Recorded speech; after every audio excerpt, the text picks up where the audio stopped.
दिल्ली और मॉस्को के बीच एक ऐसी सामरिक डील हुई है जिसने ग्लोबल डिप्लोमेसी का पूरा मेरिडियन ही रिस्ट्रक्चर कर दिया।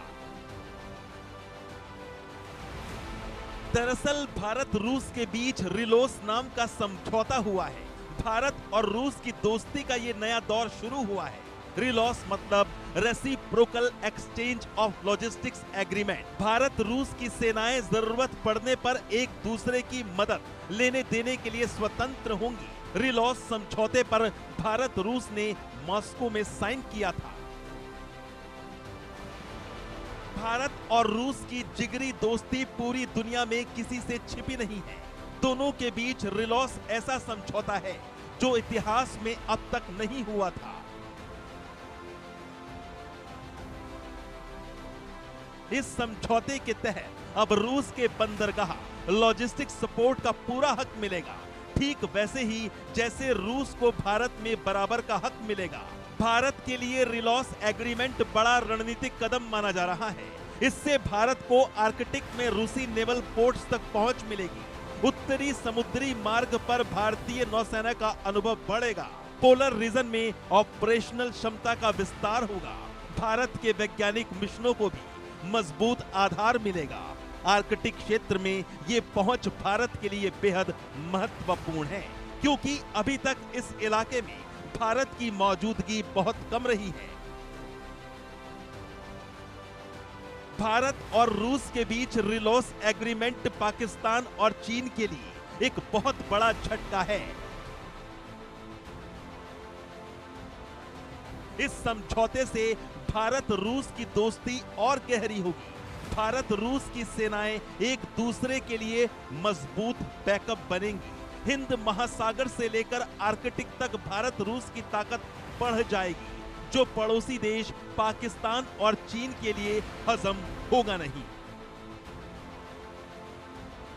रूस के राष्ट्रपति पुतिन भारत के दौरे पर हैं। हिंदुस्तान में दो महाबलियों की इस महामुलाकात पर टकटकी लगाए कई देशों में खलबली भी मची है। पाकिस्तान से लेकर चीन और अमेरिका के वॉशिंगटन तक रूसी राष्ट्रपति पुतिन की इंडिया टूर से टेंशन वाला सन्नाटा पसरा है। Bureau report, India news.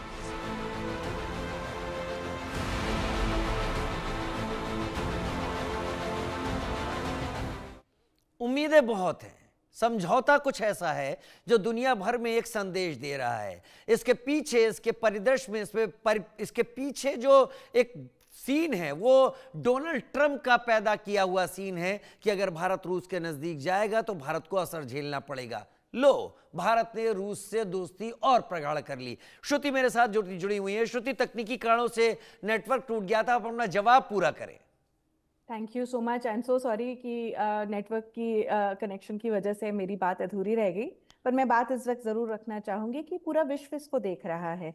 India को जब आप चूज करने के लिए फोर्स करते हो तो जो फोर्स कर रहा है उसी से दूर हो जाता है इंडिया, और यही देखने को मिला है। जब ट्रम्प पुश कर रहे हैं कि मेरी तरफ आओ, तब इंडिया उनसे दूर होते जा रहा है। वो अपनी अलग एक जगह बनाना चाहता है। पुतिन के साथ इंडिया का रिश्ता सिर्फ अभी 10 साल 11 साल का नहीं है, 2000 से चलता आ रहा है। दोनों स्टेट्स के लोग आपस में मिलते जुलते हैं।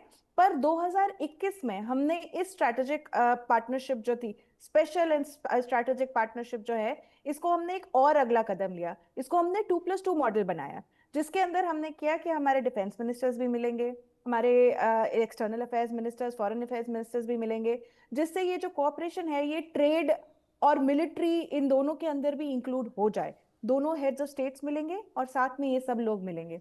इसके अंदर बहुत जलन भी हो रही होगी। क्यों? क्योंकि ट्रम्प चाहते हैं कि इंडिया ट्रम्प को पिक करे। हमने कभी पर जो हरकतें उन्होंने करी है पाकिस्तान के साथ, हमारे साथ, तो अब उसके बाद इंडिया उनकी तरफ इतनी खुशी से तो नहीं देखने वाला है। इंडिया की आवाम के अंदर तो गुस्सा जरूर आया हुआ है ट्रम्प की हाई हैंडेड तरीके से इंडिया के साथ डील करने के लिए। ये उनका कॉलोनियल माइंडसेट है, उसका हम कुछ कर नहीं सकते हैं। धीरे धीरे शायद उनको समझ में आएगा कि चाहे वो आज भी एक बड़ी ताकत है, लेकिन इंडिया वो वाला इंडिया नहीं रह गया जिसको वो छोड़ के गए थे अपने फर्स्ट टर्म के अंदर। दूसरा, जो चाइना है वो भी देख रहा है, क्योंकि RIC ट्रायो का जो ट्रम्प का एक पेट प्रोजेक्ट है, और सॉरी पुतिन का एक पेट प्रोजेक्ट है, वो उन्होंने यहाँ आने से पहले भी एक उन्होंने जो भाषण दिया था उसमें उन्होंने चाइना और इंडिया दोनों का नाम लिया था। तो इसका मतलब ये है कि ये कोऑपरेशन सिर्फ इंडिया के लिए इंपॉर्टेंट नहीं है, चाइना के लिए भी इंपॉर्टेंट है, क्योंकि RIC ट्रायोका के अंदर ये एक नया ग्लोबल एक्सेस ऑफ पावर बनने वाला है। और इसी एक्सेस ऑफ पावर को EU भी देख रहा है, क्योंकि EU ने अभी एक यूक्रेन वॉर को लेकर हरकत करी है, जिसको लेकर एक्ट ऑफ वॉर डिक्लेयर किया गया है रशिया के लोगों के द्वारा, कि उन्होंने जो रशियन एसेट्स हैं उनको यूज करके यूक्रेन को देना शुरू कर दिया है। और ये कह के कि भाई ये जो है ये लोन की तरह है, और ये लोन तब पूरा होगा जब रशिया हार जाएगी और उसको रिपेरेशंस करनी पड़ेंगी यूक्रेन की तरफ, तो ये लोन जो है उस समय चुकता हो जाएगा। तो ये हरकत थोड़ी सी इफी साइड पे है इकोनॉमिक और जियोपॉलिटिकल हरकतों के हिसाब से। जब पुतिन यहाँ आए हैं जिस महीने, उसी महीने के अंदर EU का FTA फाइनल होने की बात हो रही है।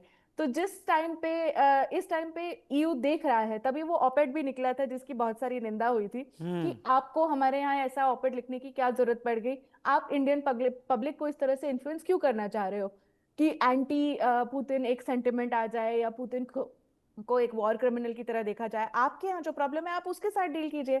इंडिया अपनी प्रॉब्लम्स अपने तरीके से देखती है। स्ट्रैटेजिक ऑटोनॉमी हमारा हक है, इकोनॉमिक ऑटोनॉमी हमारा हक है, और हम उसको हर तरीके से निभाएंगे।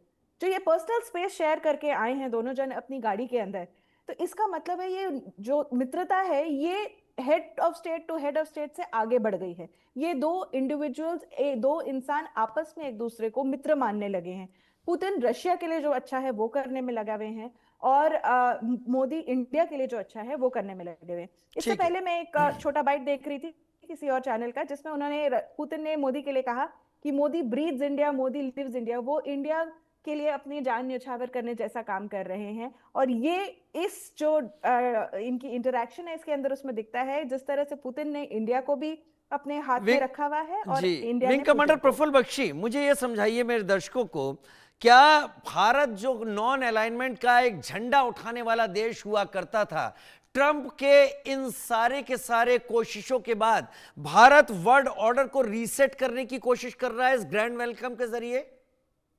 Absolutely Rajiv ji, Bharat non alignment की जगह ये बता रहा है कि it is all alignment. Bharat हर एक के साथ उसी दृष्टि से देखता है, उसी नजरिए से देखता है, कोई उसको परवाह नहीं है। अगर वो डोनाल्ड ट्रंप प्यार से सामने आते हैं तो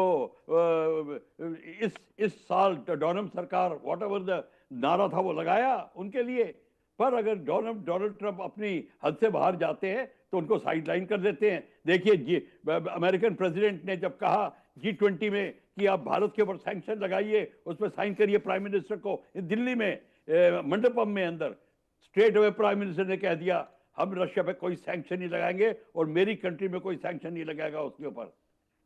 अमेरिकन प्रेसिडेंट को उठना पड़ा।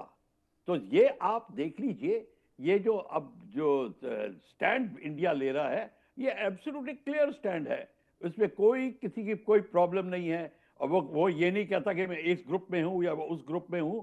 जो सही बात है वो सही बात है, और अपना इंटरेस्ट इंडिया देख रहा है। देखिए जब आपस में आपकी ताकत आ जाती है, आप खड़े होने लायक होते हैं, तब अपना इंटरेस्ट देखते हैं, नहीं तो फिर दूसरी की तरफ देखते कि तुम मेरी मदद करो। विंग कमांडर प्रफुल्ल बख्शी, एक बात मैं बोलूं, मेरे पास समय थोड़ा कम है लेकिन मैं एक बात जरूर बोलूंगा। आप मुझे आज तक के सबसे बड़े क्रिटिक लगे हैं प्रेजेंट एडमिनिस्ट्रेशन के भारत में, लेकिन जब आप एक लिटमस टेस्ट के जरिए ये बात कह रहे हैं कि जो तस्वीरें आ रही हैं ये तस्वीरें बहुत बेहतर तरीके से इंटरनेशनली मैसेज दे रही हैं, तो मैं इसे बाय कर सकता हूं, क्योंकि एक क्रिटिक जब ये बात बोल रहा है इसका मतलब आपने सारी चीजों को अच्छी तरह से चेक कर